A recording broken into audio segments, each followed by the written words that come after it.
I told you that I had recently caught Halloween Ends.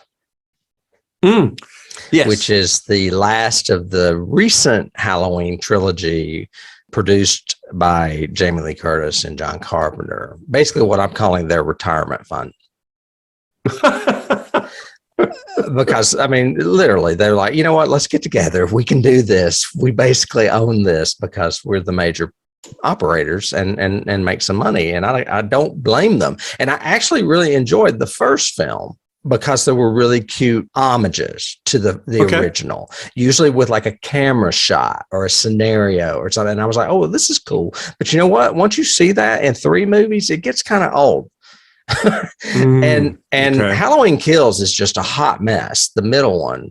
And then Halloween Ends is really controversial because people either really like it or they really hate it. And most of them, I think, really hate it. I thought it was good to begin with, and then it just kind of petered out for me and turned into the same thing they've been giving it. Fan service would be your word. Yeah.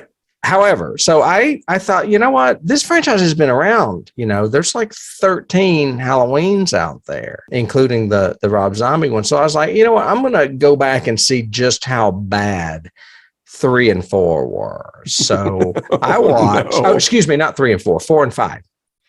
Because after, 3 was when they decided they were going to change things and make it a different story.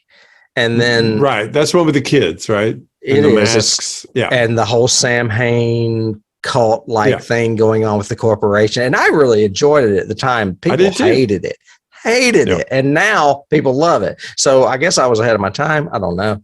However, Halloween 4 and Halloween 5, I just remembered them being really bad. So I've never watched them again. So I went back and watched them thinking, maybe they're not that bad because I wasn't really thrilled with Halloween Ends, but they are. They're terrible. They are so bad.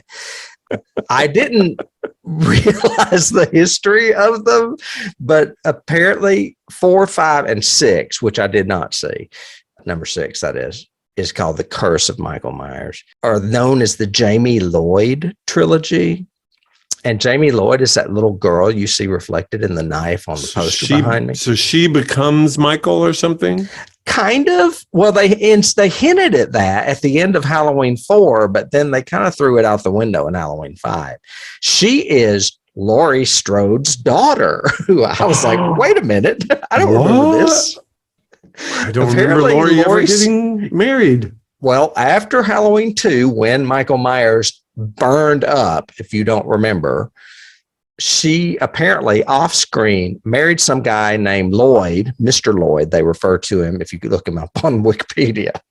They don't have a first name. I think that's funny. And had a kid named Jamie. And then Laurie was killed in a car crash, also off screen. So Laurie, obviously, Jamie Lee Curtis, is not available to do these movies. So she's dead, and this is her kid.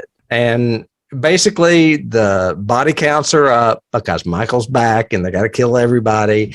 The budgets are down. These movies look cheap.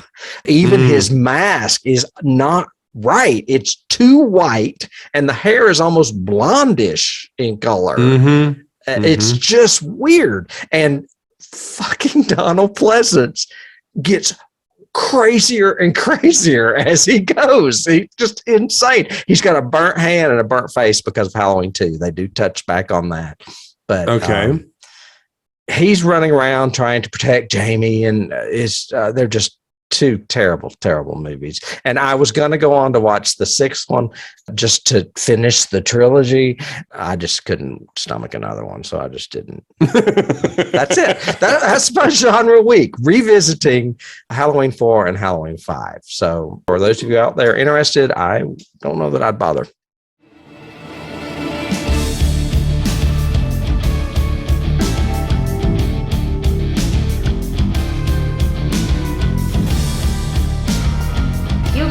Start the car